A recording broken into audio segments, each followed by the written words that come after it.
জবা গাছের পাতা হলুদ হয়ে ঝরে পড়ে যাচ্ছে। সেক্ষেত্রে আমাদের জানুয়ারি মাসের প্রথম দিক থেকে কিন্তু জবা গাছের পরিচর্যা শুরু করে দিতে হবে, তাহলে পুরো গরম জুড়ে কিন্তু একদম গাছ ভরে ফুল পাওয়া যাবে। তো আজকে জবা গাছের সম্পূর্ণ পরিচর্যাটি আপনাদের সামনে আমি বিস্তারিত তুলে ধরার চেষ্টা করছি।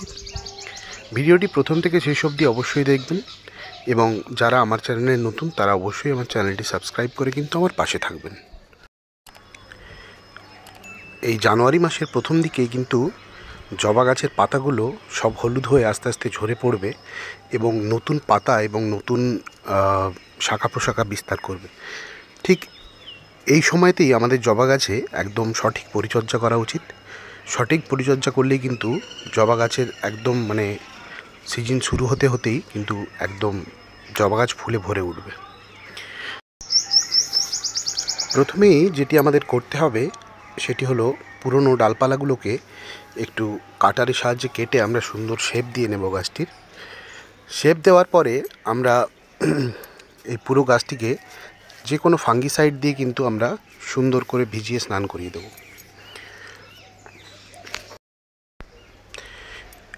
এই গাছগুলির পাতা ছাড়ার সঙ্গে সঙ্গেই কিন্তু আমরা কীটনাশক প্রয়োগ করতে হবে আমাদের এই গাছে।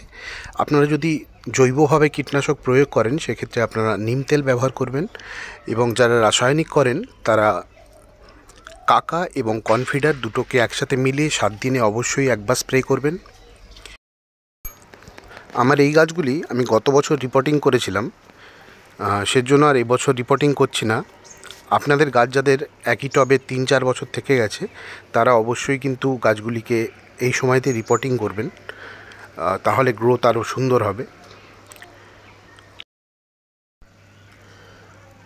টব থেকে 3-4 ইঞ্চি মাটি আমি কিন্তু তুলে নেব। এই পুরনো মাটির জায়গায় আমি নতুন সার আর মাটি কিন্তু এর সাথে যোগ করব। আমি মোটামুটি হাফ টব মতো মাটি নিয়ে নিয়েছি, তার সঙ্গে 3 থেকে 4 ফুট মতো আমি দিচ্ছি মিক্স সার। এই মিক্সড সার কি, মিক্স সার নিয়ে একটি বিস্তারিত ভিডিও আমার চ্যানেল দেওয়া আছে, যার লিঙ্ক আমি আই বাটনে দিয়ে দিচ্ছি। তো এরকম মিক্স সার আর মাটিটি আমরা সুন্দর করে মিশিয়ে কিন্তু গাছের গোড়াতে দিয়ে দিচ্ছি চারিপাশে, এবং আমরা পর্যাপ্ত জল একে যেমন দিতে থাকবো, তার সঙ্গে আমরা সপ্তাহে 1 দিন করে কিন্তু খোল ভেজানো জল অবশ্যই দেব। আর এই মিক্স সার আমরা 15 দিনে একবার দেব। আর তার সঙ্গে যে কীটনাশকগুলো দিতে হবে সেই কীটনাশক, এগুলো দিলেই যথেষ্ট। আর এই গাছগুলিকে আমরা রাখবো ফুল সানলাইটে। 1 মাস বাদে আপনারা নিজেরাই দেখতে পাবেন গাছগুলির চেহারা কত সুন্দর হবে। আমার গাছগুলির চেহারা কেমন হয় অবশ্যই আমি আপনাদের সামনে বিস্তারিত ভিডিও নিয়ে আসব। এই ভিডিওটি ভালো লাগলে অবশ্যই লাইক কমেন্ট করুন, এবং আমার চ্যানেলটি সাবস্ক্রাইব করে আমাকে একটু উৎসাহিত করুন নতুন নতুন ভিডিও আপনাদের সামনে নিয়ে আসার জন্য।